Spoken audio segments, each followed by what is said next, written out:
Most కామన్గా బ్రెయిన్లో ఉండేటువంటి కణాలు, మనకు బ్రెయిన్లో ఉండేటువంటి న్యూరల్ సెల్స్ ఏవైతే ఉన్నాయో 3 నుంచి 5 ఏళ్ల లోపు పూర్తిగా పెరిగిపోయి అక్కడతో గ్రోత్ ఆగిపోతుంది అనమాట. సో కణాల విభజన కూడా ఉండదు.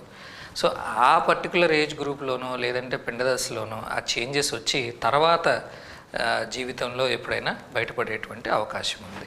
అలాగే కొన్ని కెమికల్ ఎక్స్పోజర్స్, ఆక్యుపేషనల్ ఎక్స్పోజర్స్, అలాగే ఒక 10-15% జెనెటిక్ సిండ్రోమ్స్ వంశపారంపర్యంగా వచ్చేటువంటి అవకాశం ఉంది. వాటికి కూడా ఇప్పుడు మనం చాలా టెస్ట్లు ఉన్నాయి. జెనెటికల్గా ఎటువంటి సిండ్రోమ్ ఉంది, ఎటువంటి చేంజెస్ ఉన్నాయి అనేది చూసుకొని అప్పుడు ఒకవేళ ఉంటే కనుక, ఇప్పుడు మా దగ్గరికి ఆల్రెడీ ఓపీలో క్యాన్సర్ పేషెంట్స్ వస్తూ ఉంటారు. వాళ్ళ పిల్లలు లేదంటే వాళ్ళ రిలేటివ్స్ ఎవరో ఒకళ్ళకి ఆల్రెడీ ఫ్యామిలీలో 2-3 క్యాన్సర్స్ ఉన్నాయి.